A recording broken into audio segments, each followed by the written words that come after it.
നമസ്തേ, ഞാൻ ചോറാം ബാബുകുമാർ. മറ്റൊരു വീഡിയോയിലേക്ക് എല്ലാവരെയും സന്തോഷപൂർവ്വം സ്വാഗതം ചെയ്യും. നമ്മളെ വ്യാഴൻ്റെ വ്യാശ് മാറുകയാണെന്ന് എല്ലാവർക്കും അറിയാം. 2025 ആണ് 2025 മെയ് മാസം 14-ാം തീയതി രാത്രിയിൽ വ്യാഴം ഇടവൻ രാശിയിൽ നിന്നും മിഥുനൻ രാശിയിലേക്ക് പ്രവേശിക്കുകയാണ്.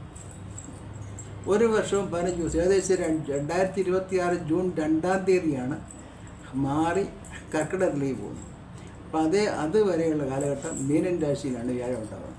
അതിനിടയ്ക്ക് ഒരു 3-4 മാസം വ്യാഴം വക്രനായി വരുന്നുണ്ട്. 1.5 മാസം അതിചാരം മൂലം കർക്കിടകൻ രാശി പോയി തിരിച്ചു വരുന്നുണ്ട്. അങ്ങനെയൊക്കെ ഒരു സംഭവപൂർവമായ വ്യാഴൻ്റെ യാത്രയല്ല ഇന്ന് നമ്മൾ ആലോചിക്കുന്നത്. മൂലം തൊട്ട് രേവതി വരെയുള്ള 9 നക്ഷത്രങ്ങളെക്കുറിച്ചാണ്. അവരിൽ വരുന്ന ചേഞ്ചിനെ പറ്റിയാണ്. വേറെ രീതിയിൽ പറയുകയാണെങ്കിൽ ധനു, മകരം, കുംഭം, മീനൻ രാശികളിലായിട്ട് നിലനിൽക്കുന്ന 9 നക്ഷത്രങ്ങളെ പറ്റിയാണ് നമ്മൾ വിലയിരുത്തുന്നത്. വ്യാഴനെ പറ്റി നമുക്ക് എന്തെല്ലാം പറയാൻ പറ്റും? നമുക്ക് പറയാൻ പറ്റുന്നത് വികസനത്തിൻ്റെ കാര്യമാണ്. വികസനം മാത്രമല്ല, ഭൂമിയെ പറ്റി പറയുന്ന ഭൂമിയെ സംരക്ഷിക്കുന്ന മറ്റുള്ള ചെറു ഉപഗ്രഹങ്ങൾ വന്ന് ഭൂമിയെ ആക്രമിക്കാതിരിക്കാൻ ഭൂമിയെ കാത്തുരക്ഷിക്കുന്ന ഒരു വലിപ്പമേറിയ ഗ്രഹം എന്നാണ് പറയപ്പെടുന്നത്. അതേപോലെ തന്നെ വ്യാഴം നമ്മുടെ ജാതകത്തിൽ എന്താണ് പറയുന്നത്, ഈശ്വരാധീനം കൊണ്ടുവരുന്നത് ഗ്രഹമാണ് വ്യാഴം. വ്യാഴം അനുകൂലമായ ഒരു ജാതകത്തിൽ നിൽക്കുന്ന അർത്ഥം അദ്ദേഹത്തിന് അനുഗ്രഹം ഉണ്ടാകും, ഈശ്വരാനുകൂല്യമുണ്ട്. ഒരുവിധമുള്ള തടസ്സങ്ങളും അദ്ദേഹത്തെ ബാധിക്കില്ല എന്ന് പറയും. അതൊക്കെ ഈ വ്യാഴനെ കൊണ്ടാണ് പറയുന്നത്. അതുകൊണ്ട് വ്യാഴൻ്റെ കാരകത്വം എന്തൊക്കെയാണ്? വിദ്യാഭ്യാസം. ഒരാളിന് വിദ്യാഭ്യാസം ഉണ്ടോ എന്ന് നോക്കുന്നത് വ്യാഴനെ വെച്ചിട്ടാണ്. അത് ദൈവാനുഗ്രഹം ഞാൻ പറയും. പിന്നെ സ്വത്ത്, ധനം, ഇതെല്ലാം വ്യാഴൻ്റെ കാരകത്വമാണ്. വ്യാഴം നന്നായിരിക്കുകയാണെങ്കിൽ അദ്ദേഹത്തിന് സ്വത്തുണ്ടാകും. സന്യാസം, സ്പിരിച്വാലിറ്റി, അല്ലെ അധ്യാപനം, മറ്റുള്ളവരെ പഠിപ്പിക്കുന്നതൊക്കെ വ്യാഴനെ കൊണ്ടാണ്. വ്യാഴം അനുകൂലമല്ലാത്ത സ്ഥിതിയാണെങ്കിൽ അദ്ദേഹം കള്ളസന്യാസി. പ്രസിദ്ധി, കുപ്രസിദ്ധി രണ്ടും പറയാം വ്യാഴനെ കൊണ്ട്. സന്താന ഗുണങ്ങൾ പറയാം. ദീർഘായുസ്, സന്തോഷം, നല്ല മരണം, ഇതൊക്കെ വ്യാഴനെ കൊണ്ട് പറയുന്നതാണ്. നമുക്കിനി ധനുരാശിയിലെ ഗ്രഹങ്ങളെ പറ്റി നോക്കാം. ധനുരാശി നിൽക്കുന്നത് മൂലവും പൂരാടവും ഉത്രാടത്തിൻ്റെ ആദ്യത്തെ കാലം.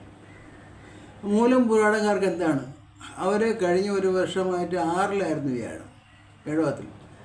വ്യാഴം ഇപ്പം മിഥുനത്തിൽ വരുമ്പോൾ 7-ലേക്കാണ് വ്യാഴം വരുന്നത്.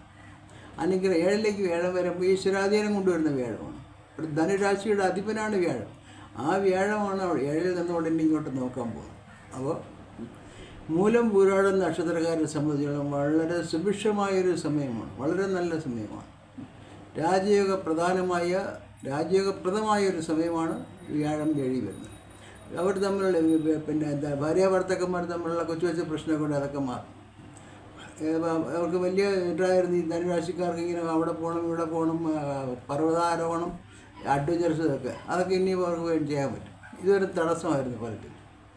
അതിൽ ശത്രുനാശം, കേസുകളിൽ വിജയം, യാത്രകളെല്ലാം നല്ല യാത്രകൾ ചെയ്യാനുള്ള അവസരം ഉണ്ടാവും. അതൊക്കെ വരും. യാത്രകളുള്ള അവസരങ്ങളൊക്കെ വന്നോളും. വിദ്യാഭ്യാസ കാര്യങ്ങൾക്കുള്ള രാഷ്ട്രീയക്കാർക്ക് അനുകൂലമായ സമയമാണ്. സന്യാസിമാർക്കും ഇങ്ങനെയുള്ള പൂജ, ദൈവിക കാര്യങ്ങൾക്ക് നല്ലതാണ്.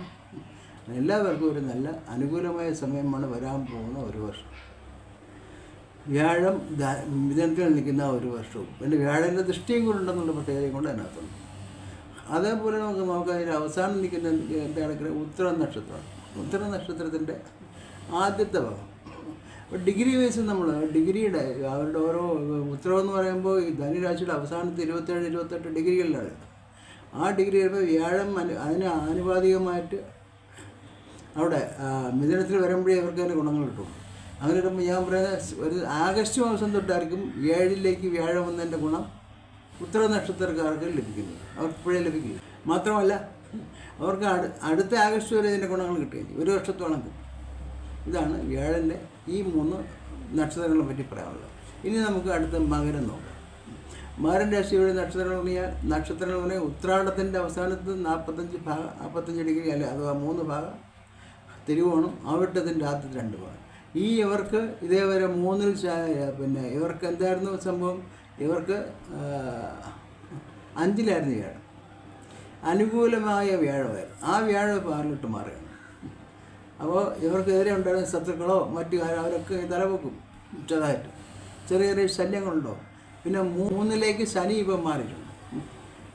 ശനി 3ലേക്ക് മാറി. വ്യാഴം പ്രതികൂലമാണെങ്കിലും ശനി അനുകൂലമായി വന്നതുകൊണ്ട് ധൈര്യം കൂടും. കാര്യങ്ങളെ എടുത്ത് നിർത്താനുള്ള കഴിവ് അവർക്കുണ്ടാവും. 6ലെ വ്യാഴം എന്തൊക്കെ പറയാനുണ്ട്, മോശമായ കാരണം ഏറ്റവും കൂടുതൽ വരുന്നത് സന്താനങ്ങളെ കൊണ്ടുള്ള ദുഃഖങ്ങൾ വരും. അല്ലെങ്കിൽ സന്താനങ്ങളുമായിട്ട് ഇവർ പറഞ്ഞാൽ സന്താനങ്ങൾ കേൾക്കില്ല, അല്ലെങ്കിൽ അവരുമായിട്ട് പിണക്കുണ്ടാവും. ഇങ്ങനെയൊക്കെയുള്ള കാര്യങ്ങളാണ് ഏറ്റവും കൂടുതലായിട്ട് വരാൻ പോകുന്ന ഒരു സംഭവം. അതിൻ്റെ സന്താനക്കാരനാണ് വ്യാഴം. 5ൽ നിന്നാണ് 6ലേക്ക് വരും. പിന്നെ ഇതേപോലുള്ള ശത്രുക്കൾ തലവെക്കും. കേസൊക്കെ ഉണ്ടെങ്കിൽ കേസൊക്കെ ഒരു വർഷത്തെ നീട്ടി വയ്ക്കുന്നതാണ് ഏറ്റവും നല്ലത്. അല്ലെങ്കിൽ കേസിനൊക്കെ ചെറിയ ചെറിയ പ്രശ്നങ്ങളുണ്ടാവും. ഇങ്ങനെ നമുക്ക് അനുകൂലമല്ലാത്തൊരു വർഷമാണ് വരുന്നത്. 3ൽ ശനിയെ കൊണ്ട് കുറച്ച് അനുകൂലം ഉണ്ടാവുമെങ്കിൽ അപ്പോൾ എന്ത് ചെയ്യണം, വലിയ റിസ്ക്കുള്ള കാര്യങ്ങളിലൊന്നും പോകാതെ നമുക്ക് മര്യാദയ്ക്കിരിക്കണം. രാഷ്ട്രീയക്കാരൊക്കെ ആണെങ്കിൽ പതുങ്ങണം. ഈ താഴെത്തട്ടിലെ ജനങ്ങളുടെ ഇടയിലോട്ട് പോകണം, മുകളിലോട്ട് പോകരുത്. മുകളിലോട്ട് പോയാൽ അവിടെ പത്തി അടിച്ച് താക്കാനായിട്ട് ആളുണ്ടാവും. അപ്പോൾ പിന്നീട് അത് കഴിഞ്ഞാൽ നമുക്ക് വരുന്ന 3 നക്ഷത്രങ്ങൾ ഏതാണ്? കുംഭൻ രാശിയാണ്. കുംഭൻ രാശിയിൽ വരുന്ന അവിട്ടത്തിൻ്റെ അരയും ചതയവും പൂരിട്ടാതിയുടെ 3/4 ഭാഗവും. അവർക്ക് 4ലായിരുന്നു വ്യാഴം, ജന്മത്തിൽ ശനി വരും. അതിപ്പം മാറിയിട്ട് ശനി 2ലേക്കും മാറി, വ്യാഴം 5ലേക്കും മാറി. വ്യാഴം 5ലേക്ക് മാറി. അന്നേരം വളരെ അനുകൂലമായൊരു സമയമാണ് വരുന്ന ഒരു വർഷം എന്ന് പറയുന്നത്. ഒരുപാട് ആനുകൂല്യം ഉണ്ടാകും. സന്താനങ്ങൾ പിണങ്ങുന്ന അല്ലെങ്കിൽ ചെറിയ പ്രശ്നങ്ങളൊക്കെ ഉണ്ടായിരുന്ന കുട്ടികൾ, അല്ലെങ്കിൽ മാർക്ക് കുറച്ച് വായിച്ചിരുന്ന കുട്ടികളെല്ലാം മാർക്ക് കൂടുതൽ മേടിക്കും. ഇവർക്ക് സന്താനങ്ങൾ നല്ല ടേംസ് ഉണ്ടാകാൻ പറ്റും. പിന്നെ 5ലേക്ക് വ്യാഴം വരുമ്പോൾ അതിൻ്റെ ബുദ്ധിപരമായ കാര്യങ്ങളുള്ള ഉയർച്ചയുണ്ടാകും. ഇവർ സമർപ്പിക്കുന്ന തീസിസ്, വിദ്യാർത്ഥികൾ സമർപ്പിക്കുന്ന തീസിസോ അല്ലെങ്കിൽ മറ്റുള്ള റിസർച്ച് പേപ്പേഴ്സെല്ലാം അംഗീകരിക്കപ്പെടും. നമ്മുടെ തീരുമാനങ്ങൾ വളരെ കറക്റ്റായിരിക്കും, ഇവിടെ ബുദ്ധിപരമായിരിക്കും ഇവരിൽ നിന്നും വരുന്നത്. പിന്നെ കുംഭൻ രാശിക്കാർക്ക് അങ്ങനെയൊക്കെ ഒരു ബന്ധമുണ്ട്. അവർ ഒരുപാട് പിന്നെ ഹെറിഡിറ്ററി പ്രായോഗിക എന്ന് വെച്ചാൽ പാരമ്പര്യത്തിൽ ഉറച്ച് വിശ്വസിക്കുന്നവരൊന്നുമല്ല. അതുകൊണ്ട് തന്നെ ഇവരെടുക്കുന്ന റിസ്ക്കുകൾക്ക് വിജയമുണ്ടാവും. അപ്പോൾ കുംഭൻ രാശിക്കാർക്ക് ഞാൻ സജസ്റ്റ് ചെയ്യുന്ന നല്ല സമയമാണ്. നിങ്ങൾ റിസ്ക് എടുക്കാനാണ് പറയുന്നത്. നിങ്ങൾ റിസ്ക് എടുത്താലേ നിങ്ങൾക്ക് വിജയിക്കുള്ളൂ. കാര്യം നിങ്ങൾ ചുമ്മാ റിസ്ക് എടുക്കുന്നവരല്ല, കാൽക്കുലേറ്റഡ് റിസ്ക് എടുക്കുന്ന ആൾക്കാരാണ്. അതുകൊണ്ട് നിങ്ങൾ ആരും മൂവ് ചെയ്യണം, ആ റിസ്ക് എടുക്കണം, നിങ്ങൾ വിജയിക്കണം. വളരെ അനുകൂലമായ സമയമാണ് ഈ ഒരു വർഷം. നിങ്ങൾ മാക്സിമം മുതലെടുക്കണമെന്നാണ് പറയുന്നത്. കഴിഞ്ഞു പോയ കാലങ്ങളിൽ 4ലായിരുന്നു വ്യാഴം, അതിന് മുമ്പ് 3ലായിരുന്നു. കഴിഞ്ഞ 2 വർഷമായിട്ട് വ്യാഴം ആനുകൂലമില്ലായിരുന്നു. ഇപ്പോൾ വ്യാഴം ആനുകൂല്യം വന്നിട്ടുണ്ട്. തികച്ചും മുതലെടുത്ത് മുമ്പോട്ട് പോകണം. ഒരു തരത്തിലും ബോധേണ്ട ആവശ്യമില്ല. ഇനി നമുക്ക് 4ാമത്തെ രാശിയായി നോക്കാം. 4ാമത്തെ രാശി എന്ന് പറഞ്ഞാൽ ഏതാണ്? മീനൻ രാശി. വ്യാഴൻ്റെ രാശി തന്നെയാണ്. ആ രാശിയിൽ 3 നക്ഷത്രമുണ്ട്. ഏതൊക്കെ? പൂരിട്ടാതിയുടെ അവസാനത്തെ ഭാഗവും ഉത്രട്ടാതി രേവതി. ഇവർക്ക് 4 പേർക്കും കഴിഞ്ഞ ഇതുവരെ നിന്നിരുന്നത് 3ലാണ്. അത് 4ലേക്ക് മാറുന്നു വ്യാഴം. 12ൽ നിന്ന ശനി ജന്മത്തിൽ. അപ്പോൾ ഇവർക്ക് ഇവരുടെ അലച്ചിലിനോ മറ്റു കാര്യങ്ങൾക്കൊന്നും കുറവുണ്ടാവില്ല. 3ൽ നിൽക്കുന്നതിനേക്കാളും നല്ലതാണ് 4ലോട്ട് വരുന്ന വ്യാഴം. അത്ര ആനുകൂല്യാവസ്ഥ ഉണ്ടാവും, തൊഴിൽപരമായ അനുകൂലം ഉണ്ടാവും. അതുകൊണ്ട് നിങ്ങളുടെ ഫൗണ്ടേഷൻ ഉറയ്ക്കുന്നൊരു സമയമാണ്. 4ാം ഭാഗം ഫൗണ്ടേഷൻ്റെ ഭാഗമാണ്. അതുകൊണ്ട് സന്താനങ്ങളെ സംബന്ധിച്ച് വലിയ കുഴപ്പങ്ങളൊന്നും ഉണ്ടാവില്ല. അത് 3നേക്കാളും നന്നായിരിക്കും. പിന്നെ ശനി ജന്മത്തിൽ വന്നതിൻ്റെ ചെറിയ ചെറിയ പ്രശ്നമുണ്ടാകും. കൂടുതൽ നമ്മൾ മുമ്പുള്ളതിനേക്കാളും ഒരു കാര്യം നേടാനായിട്ട് കുറച്ചുകൂടെ അലയേണ്ടി വരും. കാര്യങ്ങൾ ഇൻസ്റ്റാൾമെൻ്റ് ആവും. പെട്ടെന്ന് കിട്ടിക്കൊണ്ടിരുന്ന എമൗണ്ട് 2 പ്രാവശ്യമായിട്ടായിരിക്കും സാലറിയോ മറ്റു കാര്യങ്ങളോ വരുന്നത്. ഇങ്ങനെയൊക്കെയുള്ള അവസ്ഥകൾ വരാൻ സാധ്യതയുണ്ട് മാത്രമേ. അല്ലാതെ ജനറലായിട്ട് പറയുകയാണെങ്കിൽ വലിയ മാറ്റങ്ങളൊന്നുമില്ലാതെ നിങ്ങൾ പൊതുവെ ഇഷ്ടപ്പെട്ട ഡിപ്ലോമാറ്റിക്കാണ്. നിങ്ങൾ കണ്ണീരെല്ലാം കാണിക്കുന്ന ആൾക്കാരാണ്.